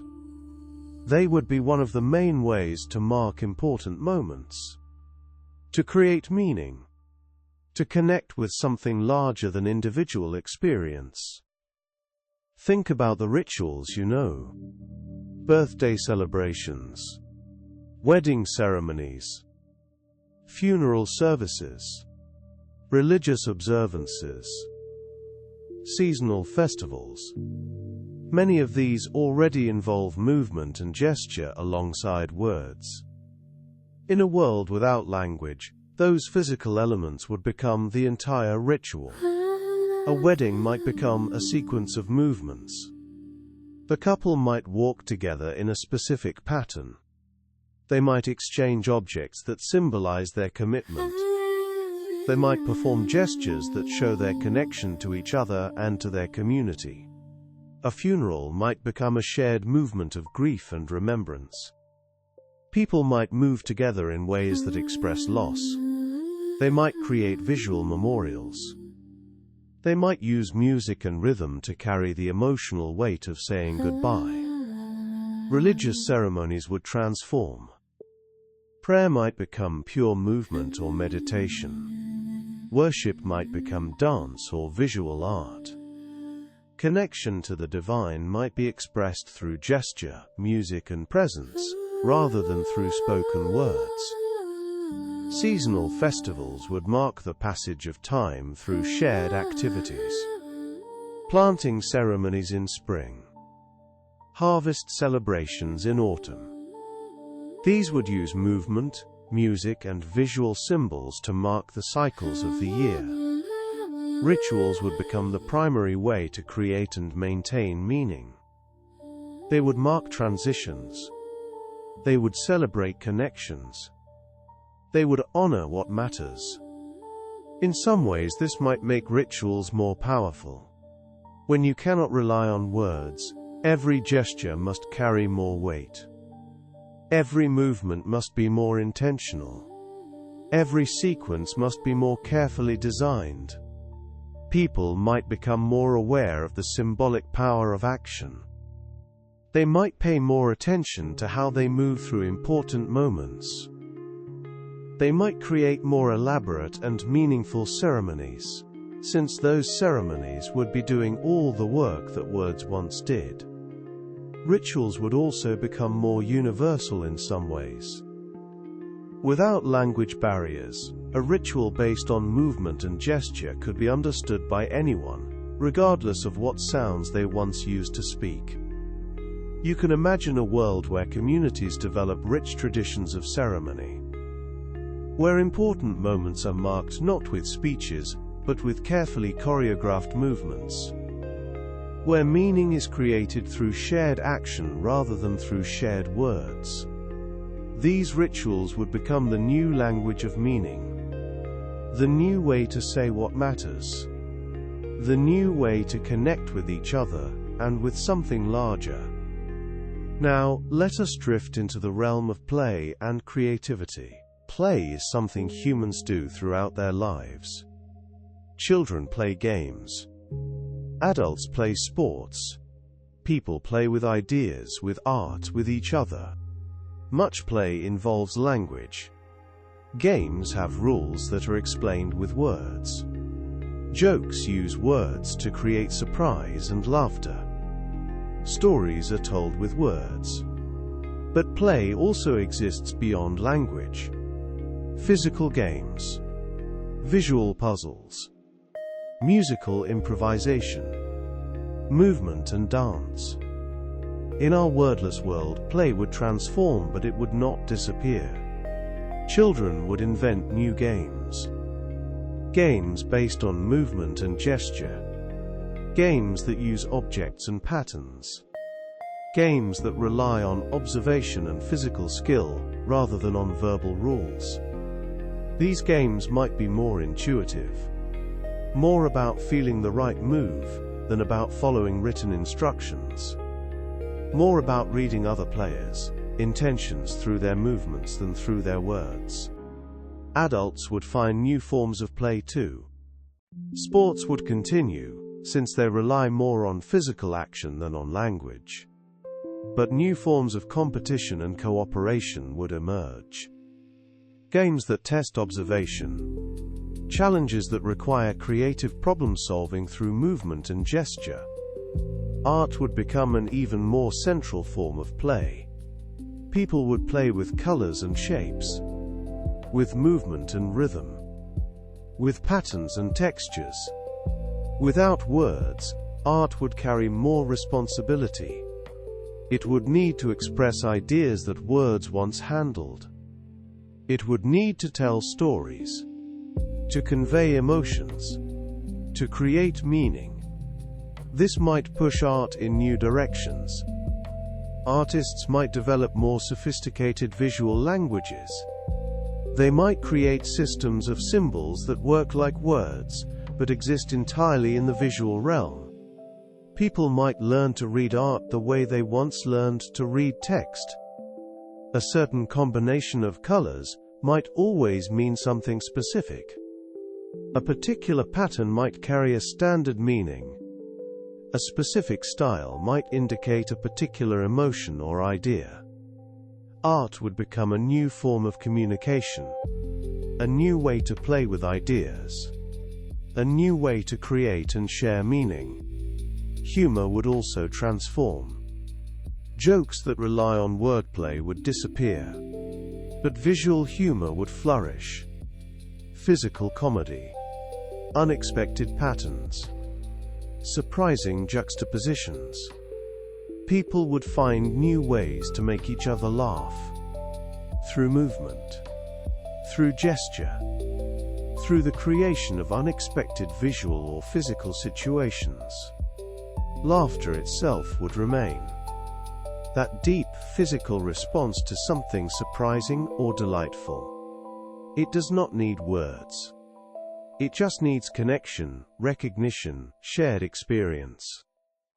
Play would become more physical, more visual, more about presence and interaction than about explanation.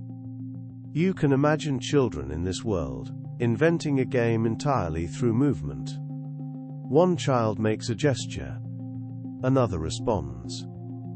They build on each other's actions, creating rules and patterns through play itself, without ever needing to say what the rules are. Adults might gather for evenings of shared creativity. People making music together. People creating visual art collaboratively. People moving and dancing in ways that express joy and connection. Play would become a primary way to connect, to create, to express what cannot be said because there are no words to say it. Now, let us think about something that shapes every human society: power and hierarchy. In our world, power is often expressed and maintained through language. Laws are written in words. Commands are given with words. Ideologies are spread through words. In our imagined wordless world, power would need to find new forms of expression. Physical presence would become more important. The way someone moves, the space they occupy, the way others respond to their presence. Hierarchy might be expressed through gesture and movement. A certain way of standing or moving might indicate authority. A particular sequence of actions might show respect or submission. Rituals would become important for maintaining social structure. Ceremonies that mark roles and relationships. Movements that show who has authority and who follows. But power would also become more fluid in some ways. Without written laws and spoken commands, authority would need to be constantly re-established through action rather than through words. A leader would need to demonstrate their ability to help the group, to coordinate effectively, to make good decisions that others can see and understand. This might make leadership more about actual skill, and less about the ability to use persuasive language. A person who can organize effectively through gesture and example might rise to leadership, even if they were not particularly good with words in the old world. At the same time, some forms of power might become more subtle. The ability to read others' intentions. The skill of coordinating group action without words. The capacity to create meaning through movement and gesture. These skills might be distributed differently than verbal skills were. People who were not particularly articulate in the old world might find new forms of influence and leadership. Power would also become more local. Without mass communication through language, large-scale coordination would be difficult. Communities would need to be more self-sufficient. Leaders would need to work with smaller groups. This might create a more decentralized world. Less top-down control. More local decision-making. More reliance on face-to-face interaction and shared understanding. Conflict would also transform. Disagreements that once played out through argument and debate would need other forms of expression. People might use movement and gesture to express disagreement. They might create visual or physical demonstrations of their position. They might use ritualized forms of conflict resolution that rely on action rather than words. Some conflicts might become harder to resolve without the ability to explain and negotiate verbally. But humans would develop new methods. Mediation through gesture.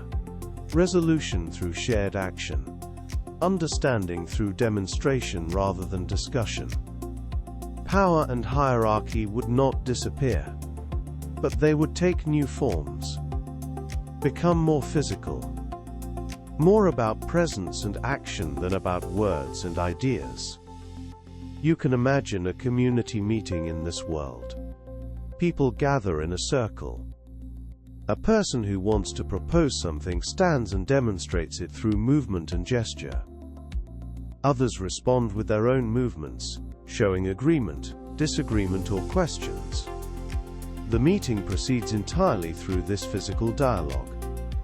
No words, just movement, gesture, and the shared understanding that emerges from watching and responding. Leadership in this world would be more about the ability to coordinate through example, to read the group, to find movements and gestures that others can understand and follow. It would be a different kind of power, more immediate, more physical, more about what you can show and do than about what you can say. Now, let us drift into something that connects all of these ideas: the sense of self. Who are you, really? This question is often answered with words. I am a teacher. I am a parent. I am someone who loves music. I am the person who did this and that. In our wordless world, the sense of self would need to be built differently. You would still know who you are in some fundamental way. You would still have memories. You would still have preferences and patterns of behavior.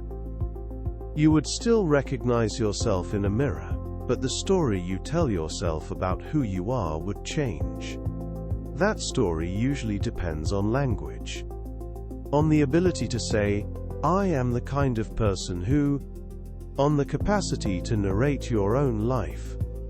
Without words, your sense of self might become more about what you do than about what you say about yourself. You might know yourself through your actions, through the patterns you create, through the ways you move through the world, through the relationships you build.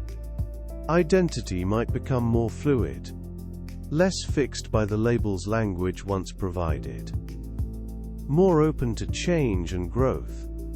At the same time, identity might also become more stable in some ways, less dependent on the stories you tell yourself, which can change with your mood or circumstances, more grounded in actual patterns of behavior and relationship.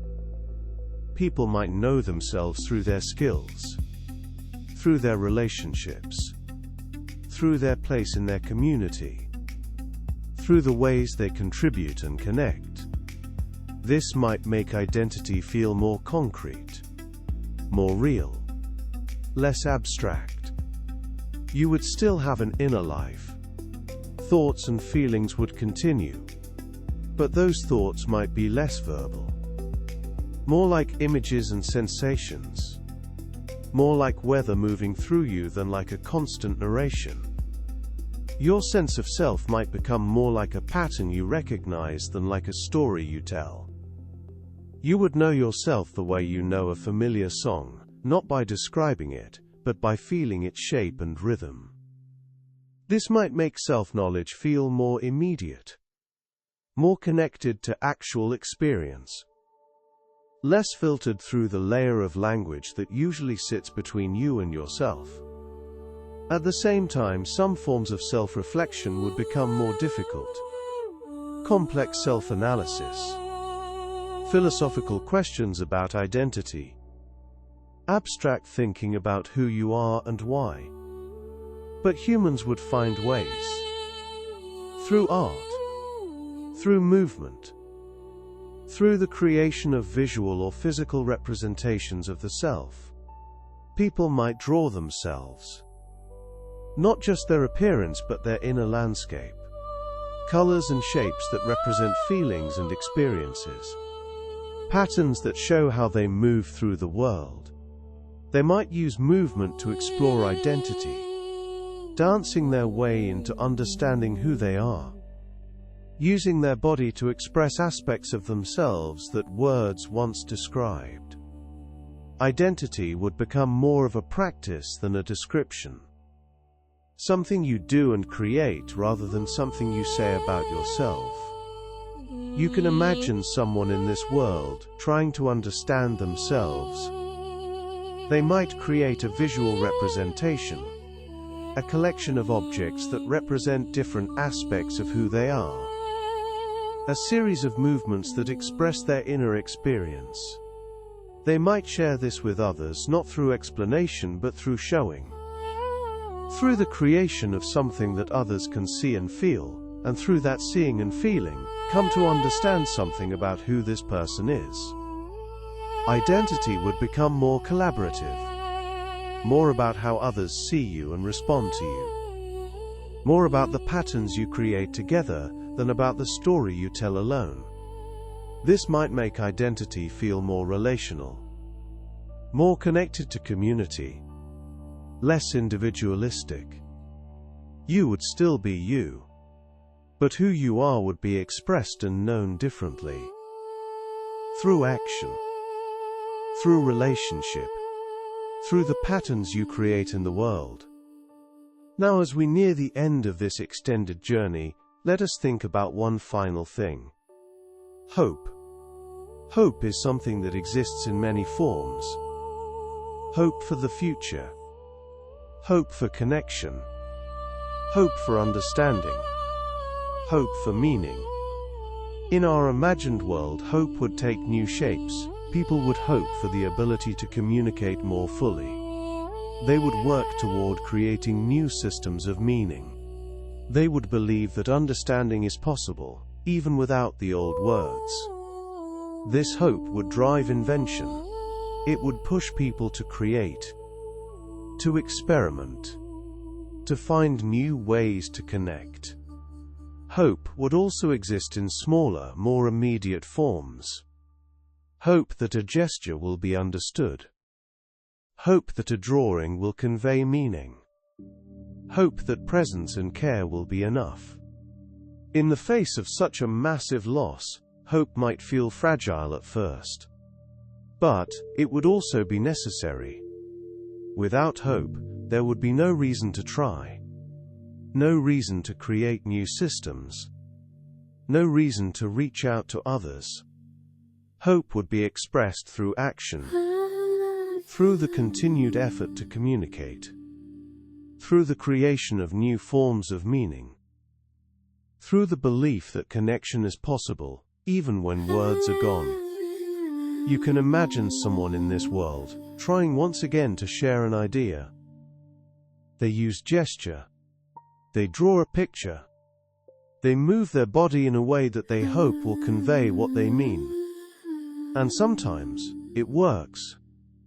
The other person's face lights up with understanding. Connection happens. Meaning is shared. Those moments would fuel hope. They would show that communication is still possible. That understanding can still happen. That the human need to connect will find a way. Hope would also exist in the knowledge that this has happened before. That humans have created language before. That the capacity to build systems of meaning is part of what it means to be human. Even if people in this world did not remember the old languages, they might sense that communication systems can be built. That meaning can be created. That connection is possible. This hope would be quiet. Not loud or dramatic. Just a steady belief that things can work. That understanding is possible. That the human project of connection will continue. As you drift through these thoughts, you can feel that hope. The hope that even in the face of loss, something new can grow. The hope that connection will find a way. The hope that meaning will persist, even when the old forms are gone. This hope is not naive. It recognizes the difficulty. It acknowledges the loss. But it also sees the possibility. The human capacity for creation. The stubborn persistence of the need to connect and understand. In our real world, we face smaller versions of this challenge all the time. Misunderstandings. Language barriers. the difficulty of truly conveying what we mean. But we keep trying. We keep creating. We keep reaching out. That persistence is a form of hope, a quiet belief that connection is worth the effort, that understanding is possible, that meaning can be shared. In our imagined world, that hope would be even more essential. It would be the fuel for rebuilding, the motivation for invention, the belief that makes creation possible. You can let that hope settle in you now, not as something loud or dramatic, just as a quiet recognition that humans are remarkably good at finding ways to connect, at creating meaning, at building systems that allow understanding to happen. Even when everything seems lost, something new can begin. Even when the old ways are gone, new ways can be found. Even when words disappear, meaning persists. Because meaning is not just in words. It is in gesture, in movement, in presence, in the patterns we create together. Meaning is in the way you look at someone and they understand, in the way you move and others respond, in the way you create something and it speaks to others, even without words. This is the quiet truth at the heart of our thought experiment. Language is powerful. It shapes how we think and how we connect. But it is not the only way. Meaning exists in many forms. Connection happens in many ways. Understanding can emerge from many sources. In our imagined world, people would discover this. They would find that even without words, they can still share, still connect, still create meaning together. The forms would be different. The methods would change. But the essential human project would continue. To understand, to connect, to create meaning, to be together in ways that matter. This is what would survive, even when language disappears. Not the specific words, not the particular systems, but the deeper need, the fundamental capacity, the quiet persistence of the human desire to share what is inside with what is outside. As you drift towards sleep, you can feel this. The way meaning exists beyond words. The way connection happens in many forms. The way understanding can emerge from presence, gesture, movement, and care. In your own life you have experienced this. Moments when words were not needed. When a look was enough. When presence spoke louder than speech. Those moments are real. They are part of what it means to be human. They show that connection exists in many layers, and that language, powerful as it is only one of those layers. In our imagined world, people would learn to live more fully in those other layers. To find meaning in gesture and movement.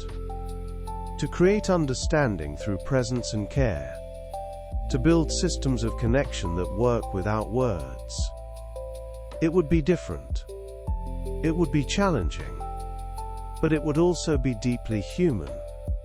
Because at its core, being human is about connection. About the attempt to bridge the gap between one mind and another. About the persistent effort to share what is inside. Language is one way to do that. A powerful way. An important way. But it is not the only way. And that is the quiet hope that would carry people forward, even in a world where every human language has disappeared. The hope that connection is possible. That meaning can be created. That understanding will find a way. This hope would not be loud or dramatic. It would be quiet, steady, persistent, like a seed that knows how to grow, even in difficult soil. Like a river that finds its way, even when the path is unclear. Like the human heart, which keeps beating, keeps trying, keeps reaching out, even when words are gone. You can feel this now, as you drift towards sleep.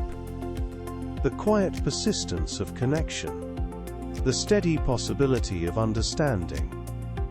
The deep human capacity to create meaning, even when the old forms are lost. This is not just a thought experiment.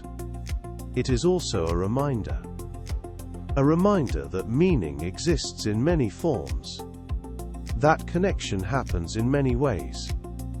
That you, right now, are part of a vast network of attempts to understand and to be understood.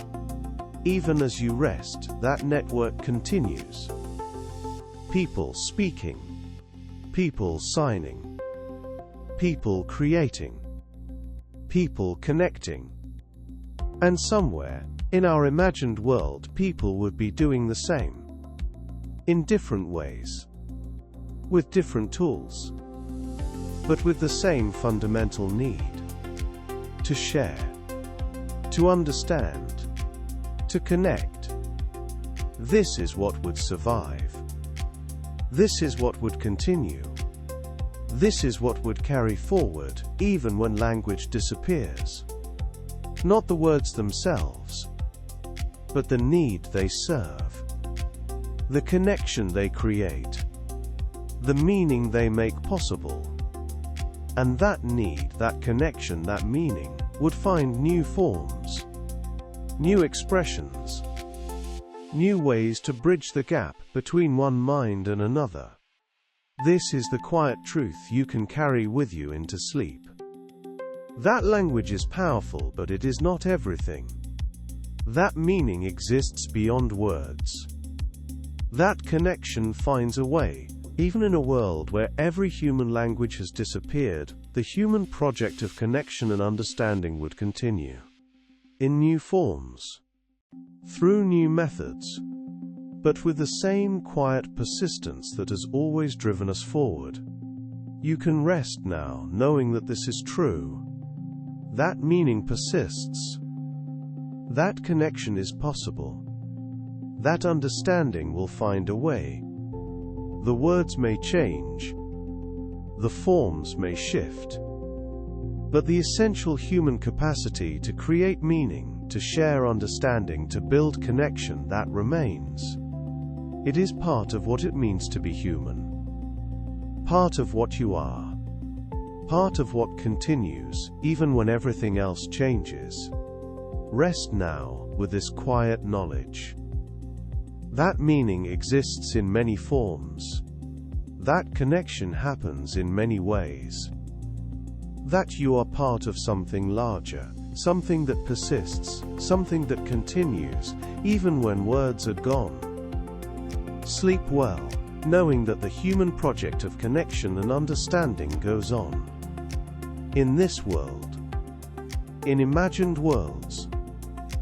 In all the ways we find to bridge the gap between one mind and another. The words may disappear, but the need remains. The capacity persists. The connection continues. Rest now, with this quiet truth. Sleep well, knowing that meaning finds a way.